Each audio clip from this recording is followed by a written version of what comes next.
How wonderful that some of you already got to visit a mosque. You're very fortunate here in Atlanta because you have many mosques, many opportunities to reach out to our Muslim brothers and sisters.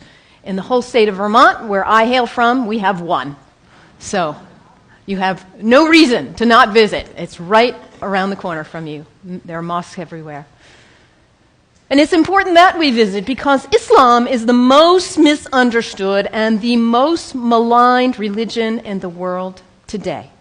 We are being whipped up into fear of Muslims. And when we are afraid, we're stupid, actually. We're operating out of just that reptilian part of our brain. When we're afraid, we don't have access to our higher functionings, our whole self, the power of the knowledge in our hearts, our whole being. We're resigned to a small place of living. Ali, the son-in-law of the Prophet, says, people are afraid of what they don't understand. So my hope today is to share with you a little bit about what I love about Islam in order to invite you to a place of more understanding and less fear. Islam is very practical. If you are looking for insights about how to live a good life, how to be a good person, Islam has wonderful gems to offer to you. One of the things I love most about Islam is that it invites us to be concerned about what is the most important thing in life. To get our priorities straight. What is it for you?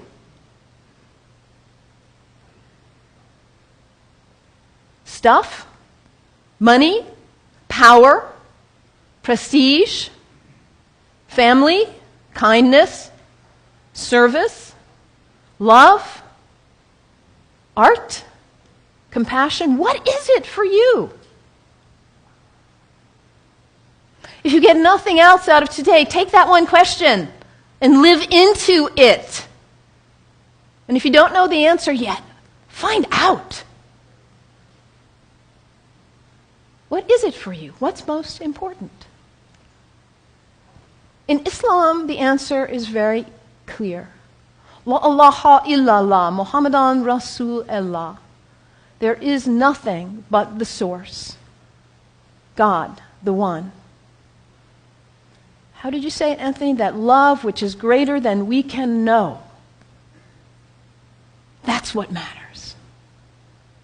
And Muhammad is his prophet, is the prophet of love. La ilaha illallah, Muhammadan Rasulullah. And the thing about us humans, when we get that clarity, we know what's important. What do we do with that? We forget. That's who we are. We humans, we are the great forgetters. How many of you made a New Year's resolution back on January 1st? How are you doing with it now? Let's be honest. How were you doing January 7th? We get this high resolve and this clarity, and then we get caught up in all the distractions, all the things pulling our attention here and there, and we forget. That poet, Mary Oliver, says, what is it you plan to do with your one wild and precious life? What is it? In order to not waste our life, we need to regularly hit that reset button, come on back to center, to our heart, to what we know is really why we are here, what we know is really important. Regularly throughout the day, to stop and come back and say, well, let me check in and remember what matters so I don't waste my day or my week or my month or my life. And for Muslims, this is prayer, salat. It is the second pillar of Islam. The first pillar, la ilaha illallah, to know what matters. And the second pillar is to hit that reset button in order to regularly come back to center and remember what really matters. And for Muslims, this is not an activity in the head. It's an activity of the whole body. Allah Akbar, Allahu Akbar. Bismillah ar-Rahman ar-Rahim. Alhamdulillah, Rabbil Alameen. Ar-Rahman ar-Rahim. Malik Yawmiddin. Iyyaka na'budu wa iyyaka nasta'in. As-siratal mustaqim. Siratal ladhina an'amta 'alayhim. Ghayril maghdubi waladdallin. Amin. Allahu Akbar. Allahu Akbar. Allahu Akbar.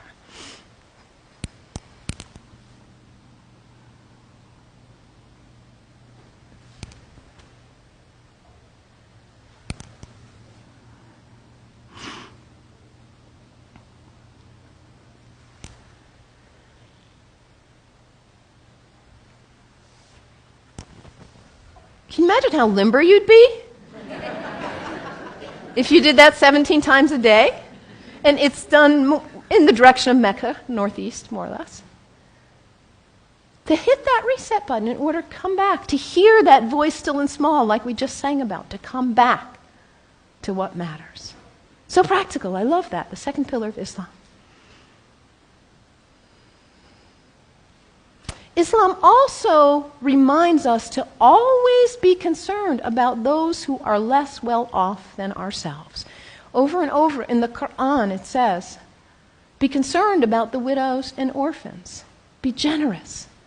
I brought some soup as a symbol of generosity, giving, donating to food banks, giving to people who need food. I think about Muhammad almost like a spiritual, a social genius. He himself was an orphan. By the time he was 6 years old, he had already lost both his parents. He knew marginality. He knew it. And what happens when there is imbalance in a society where there are some who have a lot and some who don't have enough? What happens here? Those who don't have enough are suffering, aren't they? Out of their lack of nutrition, food, healthcare, hygiene, educational opportunities, they suffer. And in their suffering, they may experience illness. Their illness doesn't stay there, does it? It spreads to the rest of the people. And in their need, they may choose to engage in criminal activity just to try to put food on the table. And that destabilizes the whole society when you have some without and some with too much. And what about the people with too much?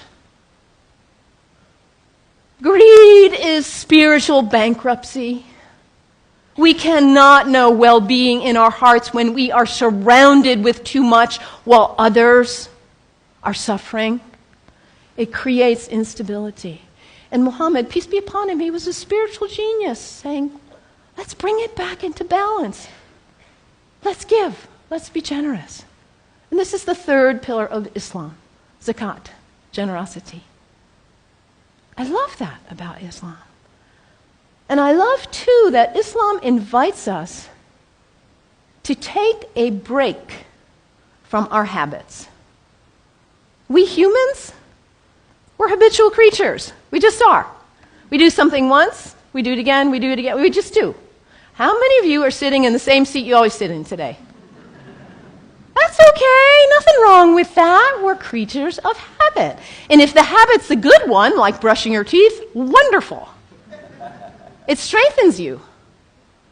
Your habits can raise you up to give you strength and clarity to live your life on purpose with integrity. Or your habits can pull you down.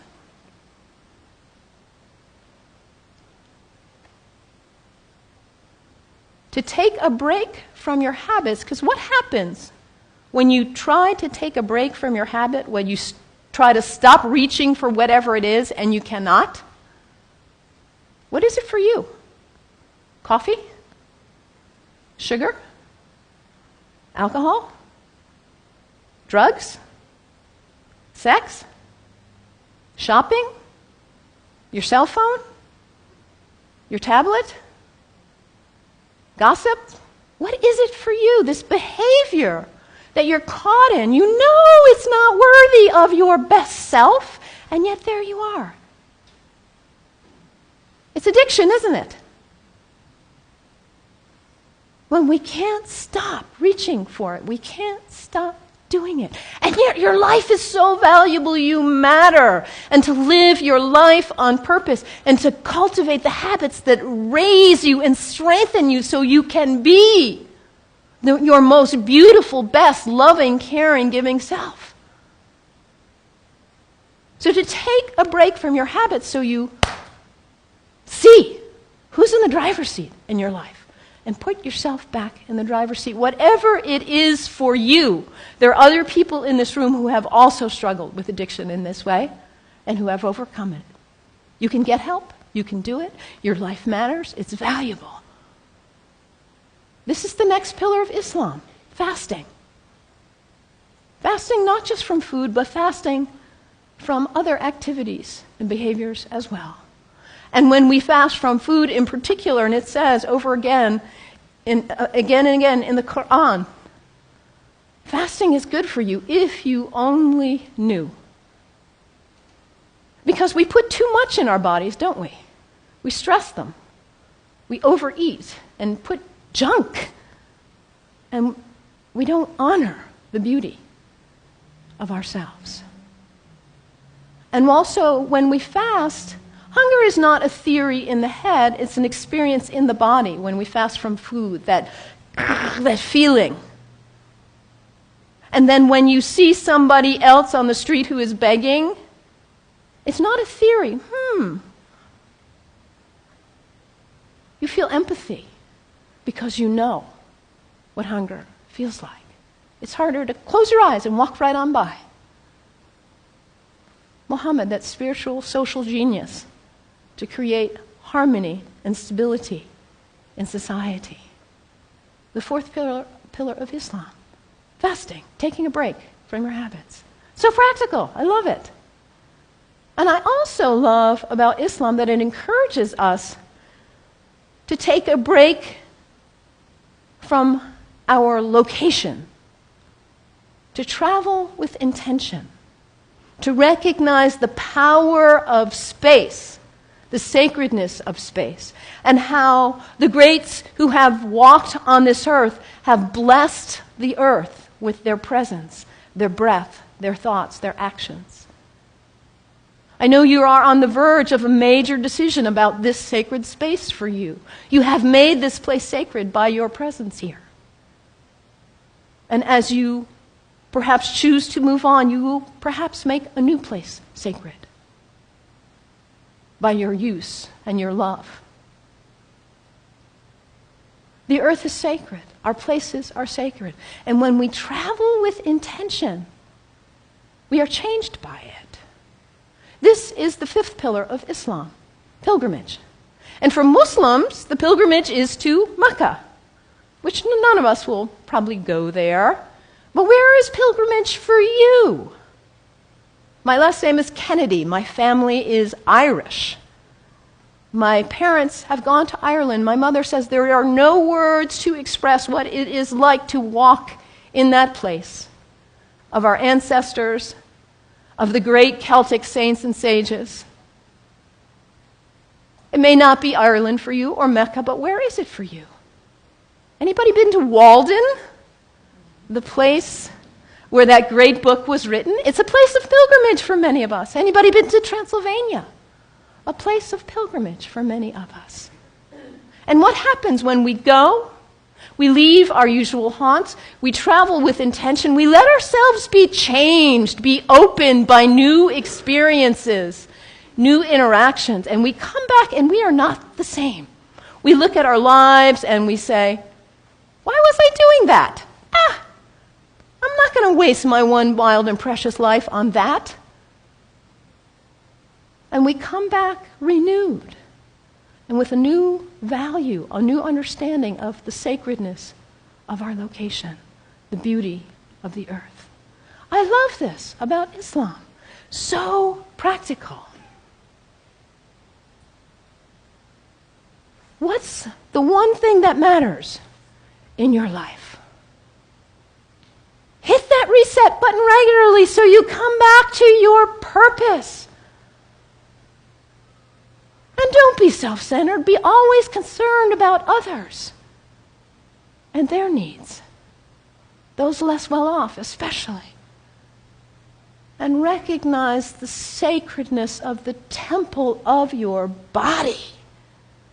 Cultivate habits that are worthy of you, that lift you to the best of who you are. And recognize the sacredness of space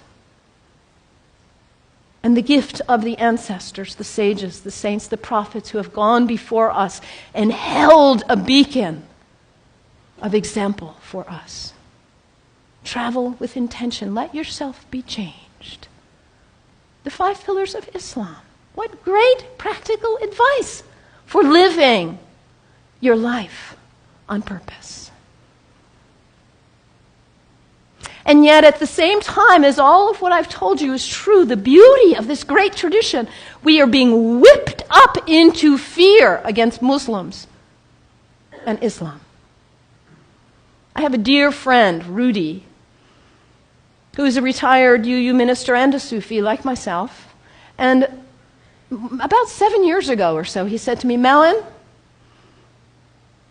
Rudy grew up in Austria under the rise of Hitler. He said, what I see going on in the world now in the United States reminds me of my childhood in Austria. And in that time, it was the Jews who were being maligned, and now it's the Muslims.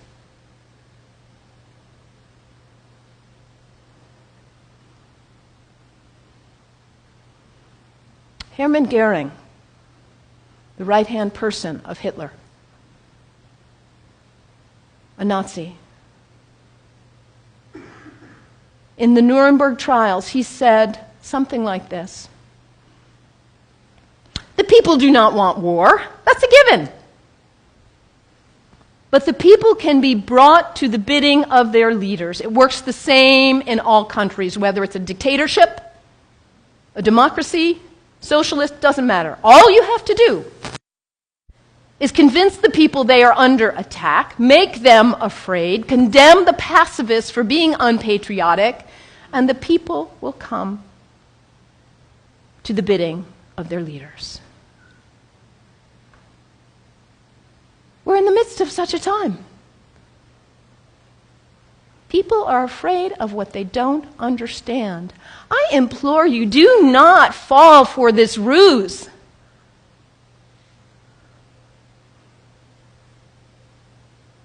Because, as I said earlier, when we are afraid, we are stupid.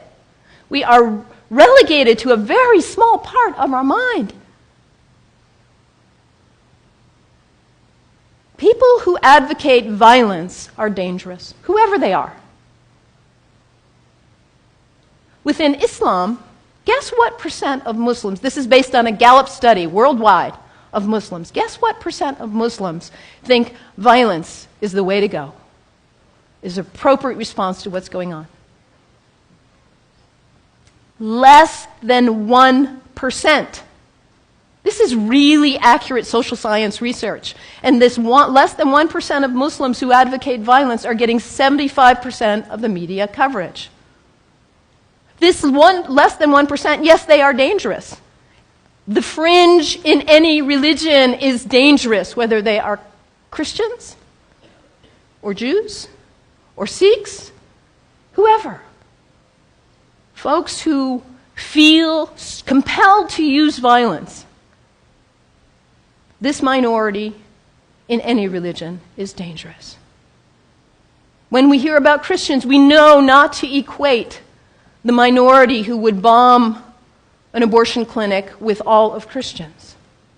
The same is true with Islam. This Less than 1% who would advocate violence, they do not speak for Islam. The people who speak for Islam are the people who are most concerned about living life on purpose.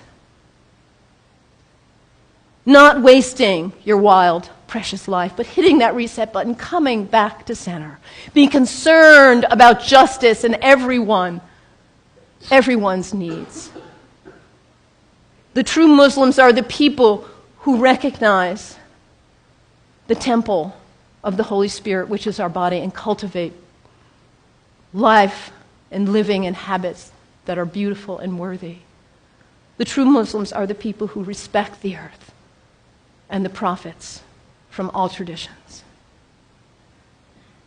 So I implore you, you've got Muslim neighbors all around. Go visit. Make friends.